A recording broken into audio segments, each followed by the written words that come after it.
Are you one of the 10% of Americans who doesn't care about politics?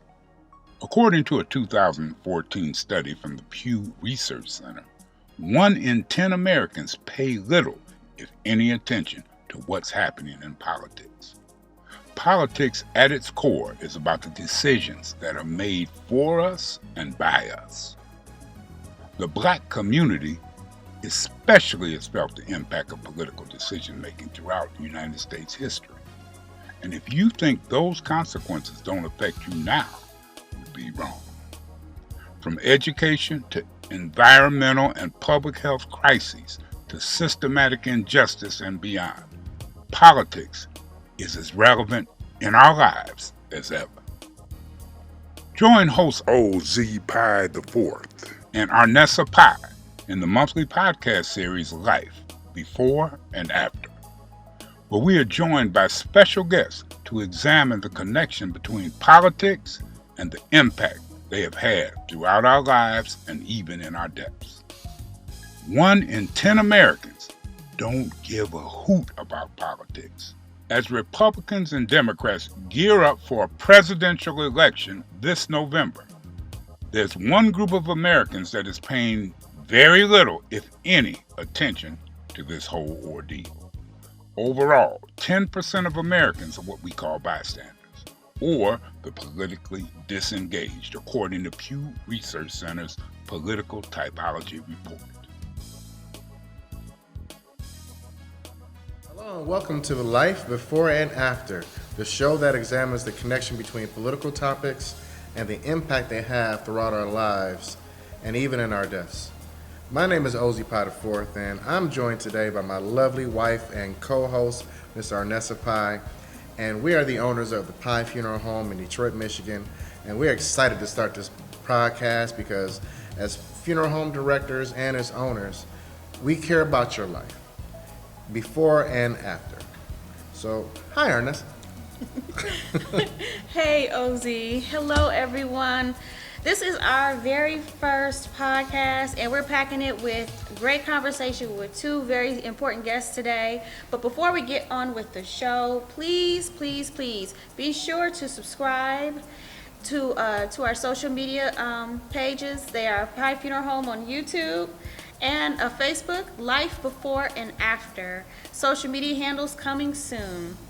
The Life Before and After podcast will be released once a month, and we want to connect with you and everyone in between.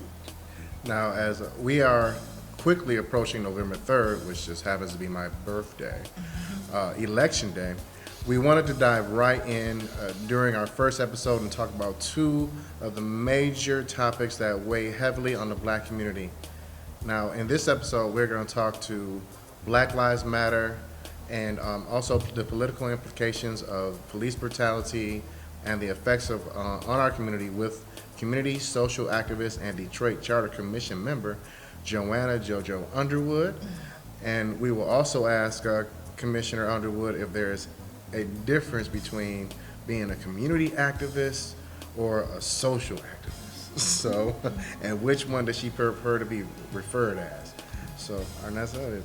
But before we do that, we're going to meet with Wayne County Commissioner Alicia Bell to talk about Tuesday's election and concerns around voter suppression, voter fraud, and safety at the polls. We're also going to discuss accomplishments of the Wayne County Commission under the chair leadership. So let's get into it.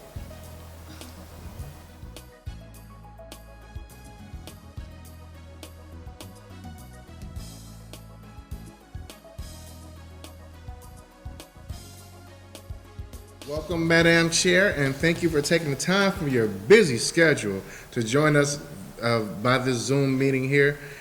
This is our inaugural show, like I said earlier, and we are excited that you are joining us. So please talk about your role as the Wayne County Commission Chair and your connection to the Detroit community. Absolutely. Let me first just congratulate you and your family on the success that you all have. Oh, thank you, I'm man. just so proud of all the work that you all do, and giving back to the community is just absolutely awesome. Thank you. Thank you so much. And congratulations on your inaugural podcast. This is exciting as well. So it's wonderful to branch out job to do different things. So this is absolutely great, and I appreciate so much being a part of your first podcast. So You're awesome. thank you again. Yes. So I'm Alicia Bell, Chair of the Wayne County Commission. I live in District 7 of the County Commission, which is the far west side of Detroit. So my district goes from Telegraph all the way to McGraw going east. It goes up to Pinkle in some spots, Grand River in other spots. And then I border Dearborn and Dearborn Heights on the south. So if anyone's familiar with the west side, with Cody and McKenzie, those would be the two high schools in my district. Absolutely. Okay, awesome. Absolutely. Yes. Yep. I grew up in this district, so this is a home, and it is just awesome being able to serve where I grew up and where I flourished, and I'm just so grateful and honored to be on the commission for now 17 years. Wow. I served 8 years, the past 8 years vice chair, and in the past almost 2 years as chair of the Wayne County Commission, the third woman to ever chair the Wayne County Commission. Wow. So, of course, so That's that's beautiful. so exciting. That's awesome. And yes, it is, and it's been a great ride. I truly enjoy being able to service people. But the question that as long as I've been doing this, as much information as I send out with newsletters and information about what we do, the question is always, what does the Wayne County Commission do, right? So I have to break it down and say, the Wayne County Commission is similar to City Council, except we're at the county level. We're a body of 15 people, and we make laws and the budget, and we approve any and all contracts that the county engages in has to be approved by the Wayne County Commission. Just like we have the president and Congress, we have a county executive and the commission. So we're the legislative branch of county government right here in Wayne County. So it's exciting and it's great to serve. And we've been doing so many things, especially this year with COVID, with the civil unrest. We've been very active, and I work with a great group of people who represent all parts of Wayne County, from Brownstown all the way to Grosse Pointe, and all parts in between. But it's a great group of people that we've been very active, although we haven't been able to see each other. We've been Zooming since March, and it's been interesting. I'm sure you know how interesting that has been. Absolutely. Yes, we do. Absolutely. Since March, but we're making it work, and we're still taking care of the business of all the residents of Wayne County. That is awesome. That is awesome.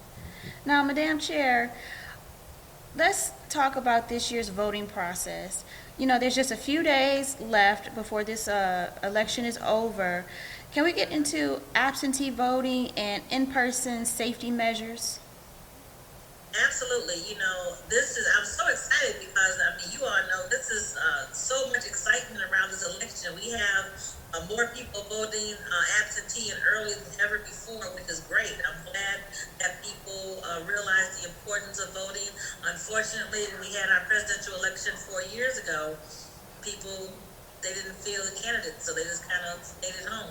Yeah. Unfortunately, that meant that we got what we got. So I'm just so glad that the momentum is here this time. People are excited. There are 21 satellite voting centers across the city of Detroit. There's one over in Rouge Park, Northwest Activity Center. They are all over, which is great. So anyone can walk into any of those 21 satellite offices and vote. It's just as they were to go down to the elections office on Boulevard. So that's great. People can fill out their ballot and put it in the drop box. There are drop boxes all around the city. Let me just brag on the county commission for a minute. Now, county commission, majority of our work is outside of the city of Detroit, because obviously with the city of Detroit being the largest municipality, they have the city council and the mayor. But we do a lot of work outside of the city. So we took some of our CARES Act dollars and we bought drop boxes for every city clerk who asked for one outside of Detroit. So Dearborn Heights, Westland, Brownstown, the Points, any Copper Woods, any city that wanted an additional drop box, we took money out of our CARES Act and we provided drop boxes for those municipalities, which of course, as you know, has been great to give people as many options as possible. And that measure came through from Commissioner Monique Baker McCormick. That was her idea. And the executive branch made it happen. So it's been wonderful to provide as many opportunities as possible for people to vote. There's no reason not to vote. That's That's right. right. That's right. You come in with the drop box satellite office, or you can just do the old fashioned way and go to the polls on November 3rd. So, there's no reason not to vote. And Yes. I should say this, but I still have my ballot. I did apply for an absentee ballot for the primary over the summer. So I have an absentee ballot, and I'm trying to decide if I want to put it in a drop box or go to the polling location on the 3rd, because I'm old school. I like to go to the polls. Me That's too. right. Me Yeah, too. me too. And that's what I said I want to do for my birthday. I figure I get up at the crack of dawn. Yep, that's I'm gonna our go up there plan. myself and vote. Yep, that's our plan. Yep, that was our plan from the get go. So I I feel you. love that. I like going in. You know, I've never voted absentee before, so I'm like, it's just a personal preference, but I might go ahead and fill it out and put it in the drop box. Exactly. Now, But, now you know, I love voting in person. I hear you. Yes. Now, tell me about this voter suppression thing. Like, what are the concerns of it, and why does it happen, and just what are the implications of it, and how widespread is it? What's going on with Yeah, that? I think here in Michigan, we don't have, or I haven't seen as much of that as we've seen in other parts of the country. I mean, you've seen those long lines in Texas and in Georgia, and I think that is just crazy to spend 4, 5, 6, 8 hours in line to vote. That is suppression in and of itself. That is Because nuts. you roll up, you see a long line, you might be like, well, I have to go to work, I have to pick up my kids Exactly. from school, or I just don't want to do that. So that is suppression in and of itself, having those people wait hours and hours to vote.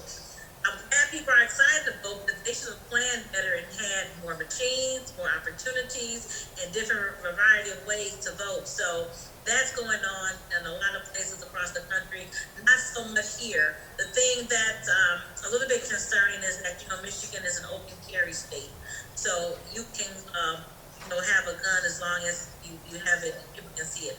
It's not concealed. You have to get a concealed weapons license, but you can just walk around with a gun if it's open. So now that the courts have said that people can bring their guns to the polls, I'm a little concerned about that because Jocelyn Benson, our Secretary of State, was trying to prohibit that because, having a gun on you while you go vote, that could be an intimidating factor to people as well. Absolutely. Absolutely, yes. So, I'm hopeful that here in Michigan that everyone will just do what they need to do. Don't mess with everyone. Allow everyone just to go exercise their right to vote, and we'll have a smooth, good process. But our sheriff's office is on standby in case there's some foolishness that we have to address. Just prayerful that we won't have any of that foolishness here in Michigan. It looks Yeah. like the wild, wild Midwest. Yeah. Oh, absolutely. Right. Okay. Absolutely. We got about All 4 right. minutes left.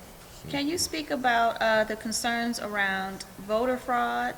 And, is there a reason to be concerned for our area about that? No, that's that phrase, Fake news. document uses. Come on, fake They're news. trying to discourage people. Fake news. They have so many security measures. And think about this. Before this year, the Republicans always talk about, and I hate to go partisan, but they speak all about a fraud when voting, but all of the universities that study this, the research, the FBI, the CIA, everyone comes back and reports and says voter fraud is minimum to none. That's just another wedge issue that they kind of like to put out there to rile up people. And I think, it's purposely done this year to illegitimize the vote if it doesn't go their way, to say there was voter fraud. There are so many security measures taken into account to eliminate that. So there really is no voter fraud. It's just that's just a nice talking point to justify when somebody loses next week. So, you know, Exactly, exactly. I think, especially in Detroit, I mean, you know, people look at people sideways. One, if they try to intimidate them, and two, with all the precautions that we put into place with matching the signatures and then notifying people if they don't match so that they correct that. So there's not an issue here with voter fraud, and I'm very happy that we have a great Secretary of State, that Jocelyn Benson, Hester Wheeler, her deputy, to really Yes. get the word out that we have safe and secure elections, and not to be afraid or intimidated to vote. That's awesome. That's Yes. awesome. Yes, it is. Now, what more can people do? Like, how can we connect with you and your office to help out in any way on some of your efforts here? Yes, absolutely. So, me and some folks were out canvassing today, as a matter of fact, going out to knocking on doors, asking people that, did they have any questions about voting? Do they know where their voting location is? Encouraging them to go to the drop box. So, it's kind of like all hands on deck, make sure that we're getting the word out about how convenient it is, how easy it is. I had a young man ask me today, as a matter of fact, he just come out of Jackson, and he had registered about 6 weeks ago, but he hadn't received his ballot yet, and he really wanted to vote, which I was like, that's fantastic, because in Michigan, once you serve your time, you are eligible to vote. That's not true in some other states, but in Michigan, once you have served your time, you come out, you can vote. So I directed him to where he can check on his registry to make sure he's registered, and then also where he can go to actually vote. So as long as he has his birth certificate, he can go to one of those 21 satellite offices, show that, and he can register and vote at the same time. So, we just got to keep on connecting with people and just showing them how to do it. iwillvote.com is a great resource for people to find out where their polling location is and any stipulations that they may need. iwillvote.com. I've used it a couple of times just to kind of see what's on there, and it's a great tool to help people when they're voting over these next 3-4 days. Absolutely. I'm definitely going to check that site out. Well, this is fantastic, Madam Chair. I know your time is short. We're going to let you go. But I appreciate you so much for coming to us on our inaugural show here. Yes, thank you so And, very and much. continue to keep, you are doing a great job. I want you to continue to do that great job. Keep us safe, and we're going to do all we can to support you. Continue to represent I our community, appreciate you. please. And I'd love to come back to talk about some of the programs that we're doing at the county that's really beneficial, being a benefit to our citizens. So I'd love to come back whenever you'd like to have me. Oh, if you got time, you can talk now. Oh my God, give me 2 more minutes. Okay, come on, go. 2 more minutes. Go, give it to me. This is important. With the pandemic struck, small businesses were really having a hard time. So a couple of things we did early on, we partnered with TCF Bank to provide a loan program, and that loan program were low interest loans that people could pay back, and we allocated about $13 million to that program. This was early on in March, April. After that, we discovered that we could use some of our CARES Act dollars to help small businesses as well. So we had a $50 million grant program. That means you don't have to pay that. Whoa. That's just a grant for businesses, and so many small businesses were able to get $10,000, $5,000, $20,000 loans to help them over these last few months, because the business, of course, was going down with revenue. So that was also to be able to, we of that 50 million, I think we're at about 48 million that we've given out throughout Wayne County to small businesses. And now we know that churches and nonprofits also have seen a decline in revenue, and they do so much with grief counseling and does, helping people get through this difficult time. So now we have a program where we've allocated $1 million to nonprofits and churches where they can get grants, again, not loans, but grants up to $20,000. And that program just opened on this past Monday. Oh, wow. And it's going to be open through next week. So please spread the word. Go www.waynecounty.com and look for the churches, the faith-based and nonprofit grants, and to apply for that. That's going to be a blessing to the churches who already bless people with food banks, clothing, with grief services, all the things that they do. They're not getting the tithes and revenue that they would have gotten normally. So this is going to really help them continue to help people throughout our community. So please let people know about that. That's a great service, and we're hopeful to have at least 40 grants with that $1 million total, up to $20,000 per organization. That's fantastic. That's awesome. That's Yes. fantastic. Yeah, because we need that in A this lot area. of small businesses, have been suffering, and it's just been really tough with COVID and everything. So definitely, this information will definitely be helpful for a lot of small businesses in the community that definitely need those resources. So thank you so much for informing us. I really appreciate it.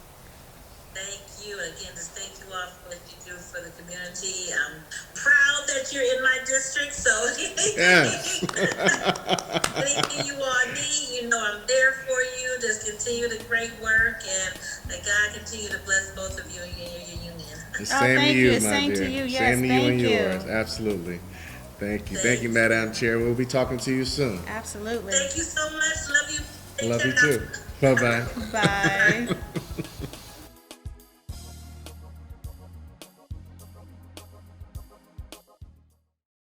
Making final arrangements for your loved one can be very emotional, stressful, and overwhelming. At times like this, you need the support and services from someone you can trust. O.H. Pye III Funeral Home is that someone. Our staff is knowledgeable, caring, and considerate of each family's individual circumstances and needs. For a consultation, give us a call at 313-838-9770. Pye Funeral Home. Caring for families, caring for life. Commissioner Underwood, we are excited to have you here. We love your style and the fact that you say whatever is on your mind. So tell the people about Joanna JoJo Underwood. Well, thank you for having me. My name is Joanna Underwood. For your audience, I'm a political activist and community organizer, and I center around my efforts around the Black community fighting for public policy changes, which is basically would change the social conditions of the neighborhoods throughout the city of Detroit. I advocate for some of the poorest neighborhoods and focus around single mothers with children. That's awesome. Wow. That's awesome. Okay, Commissioner, is there any difference between social and community activists? Yes, like a political activist like myself, we fight for the local government to change certain policies that poorly affect the community. So we deal with what you call institutionalized racism. Things that not necessarily personal behaviors of people, but if it's a policy like where if people can't afford their water bills, okay, that's a policy issue. We need to address what is going on. Why do they have such large numbers of people having their water shut off? So that's a policy issue. A community activist, they do like community programs, events and stuff for the community, and usually political activists and community organizers, we work together. Community activists work together. Then you have community organizers. They organize masses of the people. They do like the getting people together, coalition building, and things of that nature. And everything would have to be centered around social. So the social conditions of our community, which I focus on in the Black community, how that's affecting overall the masses of the people. So the work I do not necessarily deal with individual conditions of people, but the masses of the people. And sometimes a lot of people look at certain individuals in the community prospering, they say, oh, somebody doing good. But when we look at the overall conditions of the community, and we want to see majority or at least half of the community doing well. So that's pretty much it. I think that activism in the city of Detroit is in the process of transferring over to what the older activists did in their time, with what we're trying to do today. That's awesome.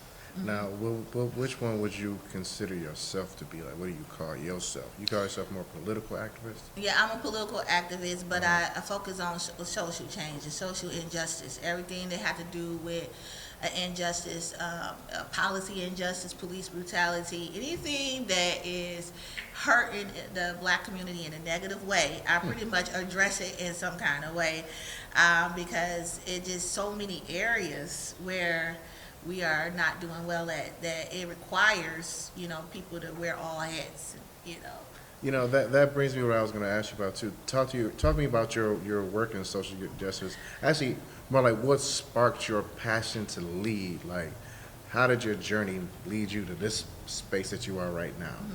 Because we're very proud of you. Well, thank you. I was a rape victim at 16. I got raped by a serial rapist when I was 16 years old. And that, I was young, so that sparked me to advocate for young girls that were victims that was not getting that kind of attention, which is still today, where it was like still kind of taboo when we're dealing with sexual abuse crimes and stuff. So that was the trauma and that experience led me to not want to see nobody else go through that. And then when I realized that policy changes and it was certain things that was going on in our environment that needed to be changed, that's what made me broaden my perspective and just not just advocating for women that have been sexually abused, but just black people in general, and how we can make our community better, and so we can have less trauma and experiences. That was my breaking point. And then I started, I wanted to start my own organization. Then I was mentored by a young lady by the name of Tangela Harris, who told me about New Era Detroit. And I joined New Era Detroit, and it was a pro-black nationalist organization. We went around the country and setting up different chapters and fighting police brutality. It was modeled after the Panthers. And then from there, that led me to I was helping people win seats to run for office and make decisions. That was my goal. But when I couldn't find nobody to get in these positions, I decided maybe I should run. And that's what sparked me to run for office. But I never really desired to be an elected official or a politician. That just came from the work that needed to be done. Absolutely. And so it was it was never like, oh, I set out to do it. It was just me wanting to see somebody to care and be at the table to advocate. That's fantastic. Awesome. That's awesome. Wow. That is fantastic. Wow. Well, 2020, to be brutally honest, has been one hell of a year. Yes. With COVID and with all this police brutality and these killings and everything. What has 2020 been like for you in particular? It's been, like you said, it's been I call it a year of death. I took personal losses with my family, but I also went to Louisville, Kentucky for Brianna. I went to George Ford. I went on the ground in Minnesota this year to address that. So these police killings have really affected the psyche of the black community to the point where we're getting numb to it, and that's dangerous. It is. Where we know when we expect it to happen, and that's just the way it is. Every time it happens, we have to address it in a very harsh way, and I'm not saying just emotionally, but we have to get activated. When I went to Louisville, Kentucky, the people was, it was a lot of things that was leading up to Breonna Taylor death. I mean, her death was probably one of the worst police killings, because this is a young lady that was killed in with a box raid. They was never supposed to be at her house. They killed her. Well, actually, before she died, when she got shot, she was alive for 20 minutes. So unlike George Floyd, where you had a situation where it was so-called police interaction, this was just a young lady that got a knock at the door, her and her boyfriend, and they didn't knock. They barged into the house. He let off a shot, and they just returned fire. But the reality is they never should have been in her home in the first place. So Breonna Taylor, in my opinion, is one of the worst police brutality cases I have seen doing this work outside of Tamir Rice that happened Ohio. Yeah, I remember that too. Yeah, the 12-year-old, that was really bad. That was awful. Yeah. Now, so let's talk about some of the police brutality here in Detroit too. Like what's the through line from experiences in the past all the way up to today? What'd you say? Well, thank God, Detroit police force is majority black. Yes. And because Yes. of that, Yeah. we have Shout out to less. James Craig, wherever you are. James Yeah. Craig, hey. Need to come on the show, James. Yeah. Right. Because we have a majority black police force. In my experience, like going to Chicago, where I've been a victim of police brutality, I've been actually one in Detroit too, but where in some of these communities like Louisville, Chicago, St. Louis, people need to realize these black communities have like 90% white police force, and these Yeah. people living outside the community. One thing about Detroit, we still like at 55% black and 50%, I believe, white. We're trying to stop it from becoming a majority white police force, and that's what we're currently fighting right now. But I think because of that, and because it has been officers from the community that has been on a police force, that has contributed to the lack of kind of police brutalities that we have seen. But we didn't have Elena Jones. We didn't, which was one. Ayanna Jones, excuse me, which was one. And I think it was another one. But for the most part, that was for the state trooper. But for the most part, our local police, we haven't had that kind of issue with police brutality. But we do have a situation where that might change in the future. We need a better police commission. Thank God we have one, to give proper oversight of the police department, to make sure that they're recruiting in our neighborhoods, to make sure that we can get more money for officers. You hear like some people say, well, defund the police. I'm opposed to that. I don't believe that we should defund the police, but I do believe in the city of Detroit has a $2 billion budget, and if 45% of that is going to law enforcement, how much money going to investing in our community? So I think that we need to have a fair amount of police, but we also need to invest in other things, alternative, like community policing, which engage in the community and to try to look out for each other and bring back that neighborhood aspect of it. And that is, to me, is one of the things I would like to see Detroit do. And but for the most part, as far as the major police killings, we've been blessed so far. But I fear, and it is a fear, that will change. That will change if we don't be actively making sure that police commission is monitoring the ratio between black officers and white officers. And not saying that the police brutality won't happen with a black officer. I'm not saying that, but the facts is there. It's if you go and look at the statistics, it's unlikely that these kinds of police killings that we're seeing, like Breonna Taylor and Tamir Rice, would happen with a majority black police force, because it's a cultural element that is in play when we talk about police in the community. And and I think that people ignore the cultural. You know, if you a black officer and you have members of your family and people that you've been around, and you're more likely to know a person that is seriously want to harm you versus somebody emotionally upset. Exactly. You know, you can detect that. Right. Exactly. I've seen that as the biggest issue, and I agree with you wholeheartedly. We see it all the time, how they just overreact, and there's not that, they don't have that same connection, No, they don't. to the person that they're dealing with. They think that they're just an animal or something like that. So It we brought me gotta up do to something about that. it brought me up to Philando Castile. Oh Yeah, You know? yeah, that was even worse. That really broke He my just heart. said, "I do need to see my license for his weapon." Yeah, and Registry. I carry I got a CPL license, so I was thinking about, what if that were me? Exactly. You know, and you were with me and everything like that. That easily could have been And the me. kids were with us And too. the kids were with us like that, you know, oh man. Yeah, that's a nightmare. So you're right, a lot more needs to be done. A whole lot more needs to be done. Absolutely. Okay, well, what are your thoughts on the 2003 Department of Justice investigation and subsequent federal oversight reforms? What is the impact on local policing?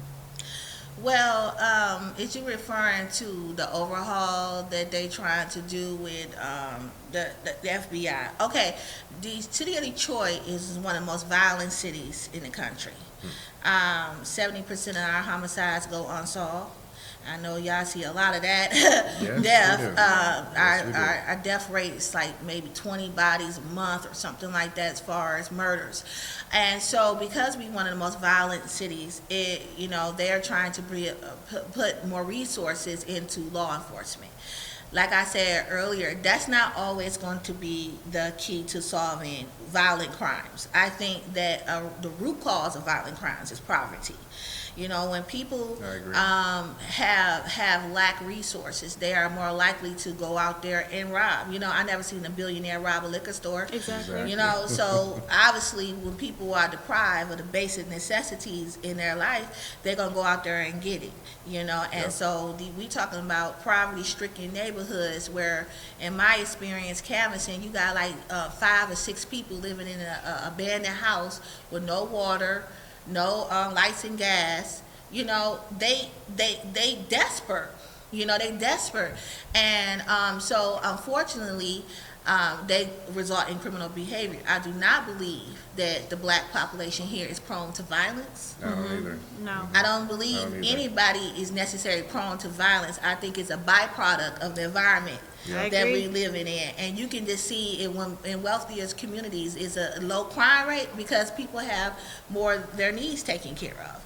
So I don't necessarily agree with investing in more money into policing. It's the areas of socially what I want to say, social programs, but limitations on that because we have like 10,000 nonprofit organizations in the city of Detroit, Right. all claiming to do this and this and that. So is the resource and the rate of your participation in giving these resources to the community, is it effectively? So so we do need social programs, but we need effective programs that is actually reaching them, helping the people, and resources that's actually making it to our community. Right. Absolutely. That's the biggest problem, and not just in Detroit, but all black communities. If I tell you the numbers of the amount of money the federal government gives to the city of Detroit, and $400 million every fiscal year, and grant funding because we are Title I city. So we one of the poorest city in one of the largest poorest cities in the country. We used to be number 1, but I think that changed, but it was recently. So that's considered to be a Title I city. Just like Detroit Public Schools is a Title I school because our school district has such a high, illiteracy rate. So we get extra money from the federal government to give resources to deal with the poverty rates. So like I tell people all the time, our issue in all politics are local, okay? Right. So you want to sit there and say, oh, the president is, but you Right. need to look at the governor Exactly. and making sure the resources that's coming from the state is making it to the city. And once it make it to the city, make sure the mayor and the city council is distributing the resources that is given to them to the areas where it needs to go. And what we see and what I see in Detroit, that is not happening, and it hasn't happened in such a long time. And this is contributing to the high poverty rates that we see in the community and the death rate. And I know you guys see that all the time. Yes. Yes, we do. Wow.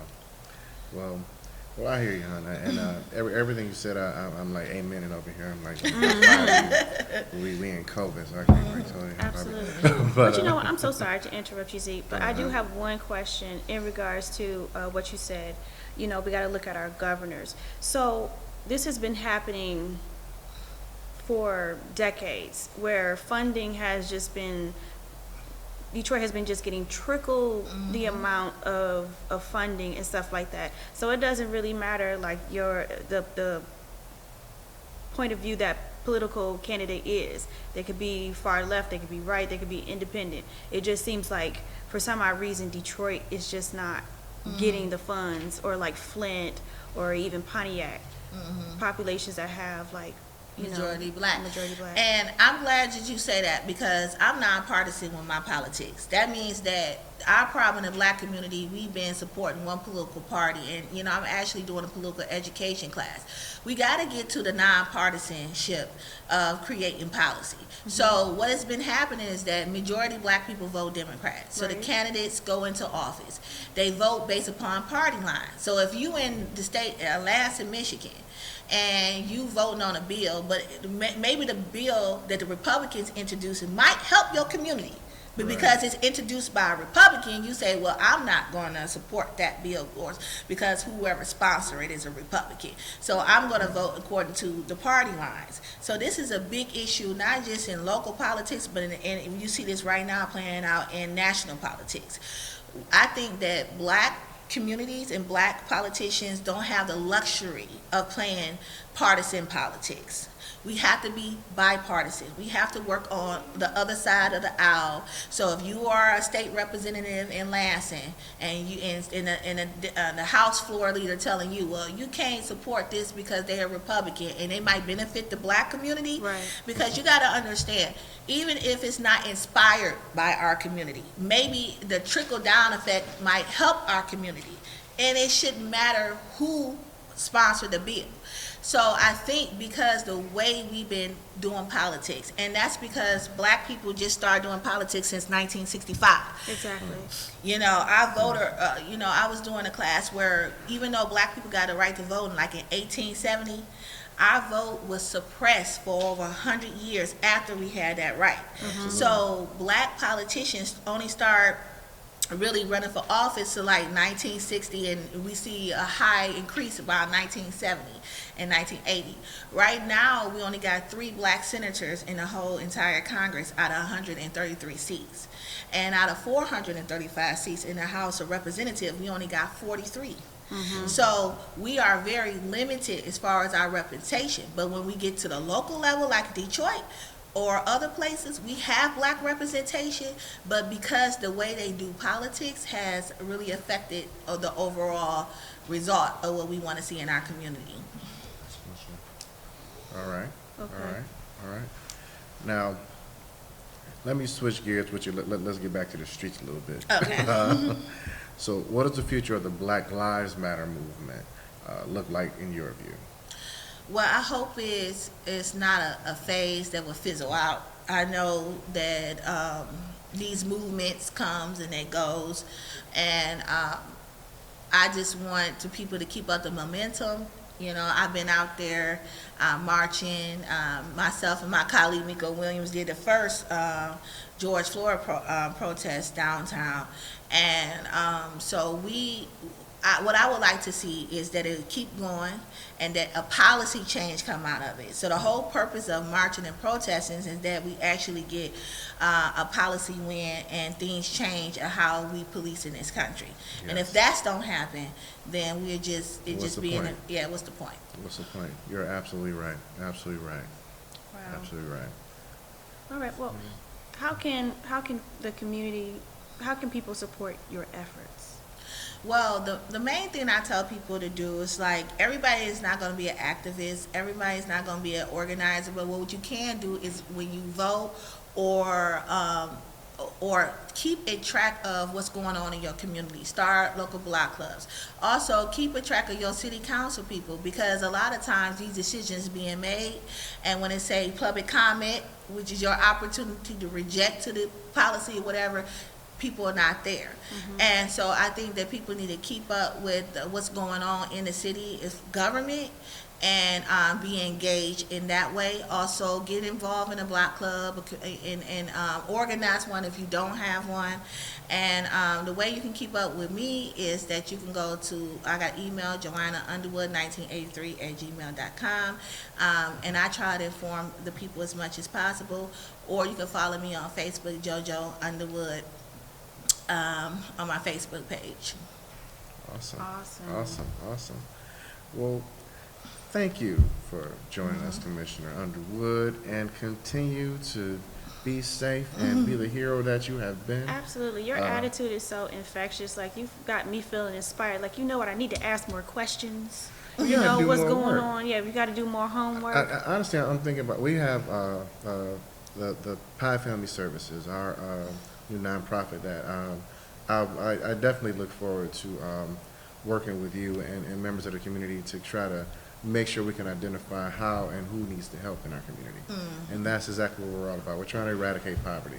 So we with your sister. So Absolutely. this will be maybe the first time we met, but it won't be the last. Okay. All right. So you're part of the family now, my All dear. right. Thank you so much my for pleasure. having me. Yes, Uh-huh. ma'am. Yes, Thank you. ma'am. Thank you. Thank you for coming. All right. Yeah. What's on next month? We're going to talk COVID-19 and small businesses and some political implications, and we are going to get into the rest of the Pie Clan and discuss education. You guys are going to love that. We're talking about my kids, guys, so yeah, our kids. We'll deal with that. It's going to be fun. And and also about just how learning during this pandemic has been. COVID-19 has hit us pretty hard, so a lot that we got to discuss on that level. So I'm looking forward to that too. Absolutely. And again, people, please, please, please, please support by subscribing and following us on social media. And just to remind you one more time, if you haven't known already, November 3rd is our election day. Please be sure to get out and vote. It is extremely important. It can be your birthday gift to me. 'Cause Absolutely. That's That's my his birthday, November birthday. 3rd. I'm a proud Scorpio, so let's get out there. Let's get out and do this vote, y'all. Let's get out and do this vote. We need you. We need Yes. you. All right. Are you one of the 10% of Americans who doesn't care about politics? According to a 2014 study from the Pew Research Center, 1 in 10 Americans pay little, if any, attention to what's happening in politics. Politics at its core is about the decisions that are made for us and by us. The Black community especially has felt the impact of political decision-making throughout United States history. And if you think those consequences don't affect you now, you'd be wrong. From education to environmental and public health crises to systematic injustice and beyond, politics is as relevant in our lives as ever. Join host OZ Pie IV and Arnessa Pie in the monthly podcast series Life Before and After, where we are joined by special guests to examine the connection between politics and the impact they have had throughout our lives and even in our depths.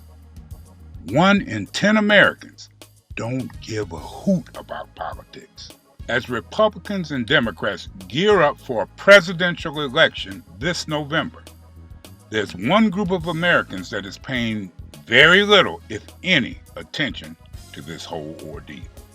Overall, 10% of Americans are what we call bystanders, or the politically disengaged, according to Pew Research Center's Political Typology Report.